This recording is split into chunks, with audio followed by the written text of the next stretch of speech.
There are solutions to the challenges we face cooperating with partners on international armaments projects. We need to understand, respect and trust our partners. We need to understand other procedures and processes, from national policies through planning to acquisition and disposal. We also need to communicate efficiently and effectively to build and strengthen relationships with colleagues from different cultures who have unfamiliar obligations, opinions and laws to equip, supply and support their armed forces. We all know that mutual benefit can be gained when everyone is involved, motivated and appreciated. Secondly, our partners may be influenced by different drivers and may be focused on similar but different objectives. Thirdly, we all know the best way of doing things, our own. We have confidence in the way we reach our goals. It's what we believe is best. Our partners agree. They too have the best way of doing things. Sometimes things work well, but compatibility is more rare than common when we look at the people involved. Technical experts, team leaders, logistics managers, defense force representatives, and so on. As we are normally biased towards our own solutions, cooperation conflicts and negative thoughts and feelings occur. What should we be aware of? What should we know and understand to be even more effective in the future? Let's see. Trust is vital and is based on reliability, honesty, and consistency. Over time, it's developed through familiarity. Trust is a warm, friendly feeling. How do you feel working with foreign colleagues? Is there a mix of irritation and joy? Do you feel frustrated and anxious? Why? Perhaps because decision-making processes are complicated, information is withheld, project times are extended, or there's poor communication. Familiarity is the key. Trust and cooperation comes from familiarity, building and exploiting relationships. The three types of relationships are dominance, don't mess with me; reciprocity, you scratch my back and I'll scratch yours; and communality, share and share alike. All three strongly influence the outcomes between partners in armaments cooperation. Language and communication offers us a window into these relationships.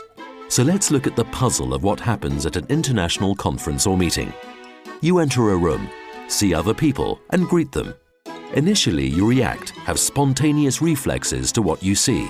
Your thoughts and feelings may be happy, suspicious, worried or anxious. You react to your partner's gender, age, body language, expressions or attractiveness.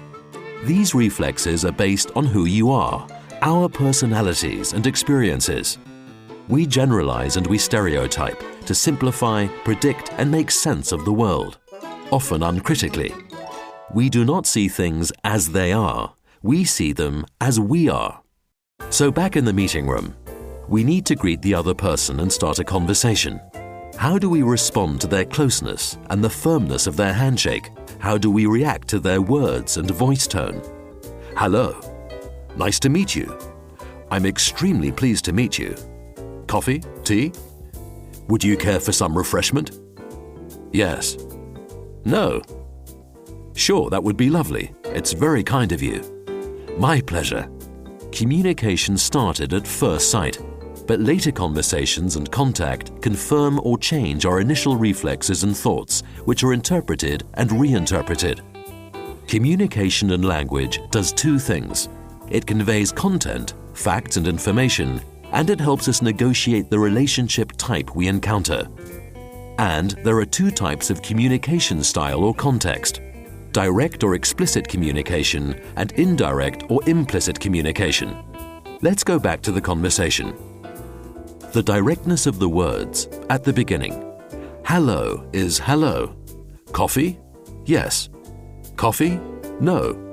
It's explicit. It's 100% content. However, with indirect speech, the implicit language and politeness makes meaning and interpretation more ambiguous. At the same time, intonation can affect the meaning of hello. Hello? I'm extremely pleased to meet you. Why? What do you want? Sure, that would be lovely. It's very kind of you.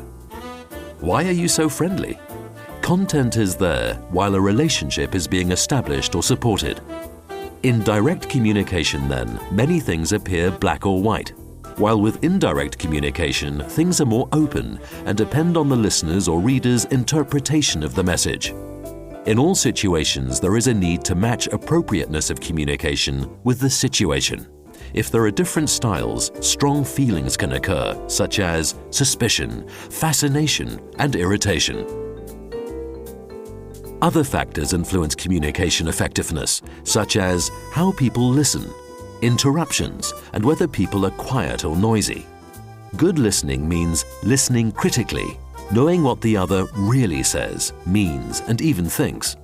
People can be passive listeners who don't interrupt a speaker and demonstrate respect. It's the way they were brought up and therefore correct for them. I come from a don't interrupt, non-verbal kind of background where we value silence.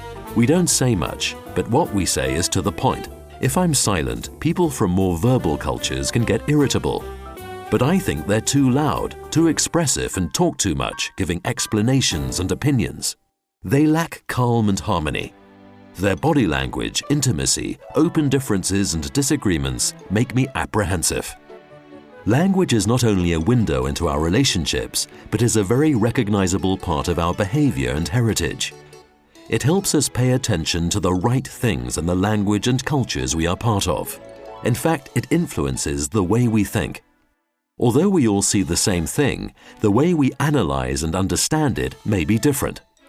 Here are 3 variations in language and their influence on perception and thought. Gender associations in different languages can shape the way we see the same object, such as a bridge, which can be elegant, pretty, peaceful in its grammatically feminine form in German, while it's sturdy, strong, big, and masculine in Spanish. It's not just how it's described, but the speaker's mental representation of the object and their thoughts. Languages and perception can be so different that in Aboriginal language there are no egocentric coordinates such as on your left, behind you, but only geocentric positions, north, west, etc. In Russian there are more distinctions between green and blue compared with English. Our language distinctions affect our sensitivities to concepts like color, and how we divide spectrums limit how we talk and what we see. So if you need to describe a light green leopard tank on a fragile bridge in front of you, make sure you have the correct green, the correct bridge, and the correct kind of leopard to the north. Or should that be to the west? What language and culture distinctions, sensitivities, and constraints are you aware of during meetings with foreigners? So although we may see and hear the same things, what we pay attention to, interpret, and understand may be different. Differences dependent on who we are, where we're from, and how we express our identities through thoughts and actions. Simultaneously, we belong to different groups and we share the norms, core beliefs, and values of each group. Norms reflected in customs and traditions, attitude, behavior, clothing, language, and so on. Each culture has a strong preference for the way we do things, which they regard not just as best, but normal or even the truth. They create their own reality. These cultures and realities are not only national, organizational, and generational, but as you know can be seen in functional cultures in the Army, which make it different to the Navy and Air Force. What cultural distinctions can you see in your National Ministry of Defense, project managers, and stakeholders compared with other nations? And what contrasts between young and older officers, pilots and ground crews, artillery officers and infantry? We have to know that individual and group armaments cooperation requirements may be fulfilled in different ways and depend on each situation, each person or group, and their cultural background. We need to be aware of what core values drive us and affect what we and others think, feel, know, and understand.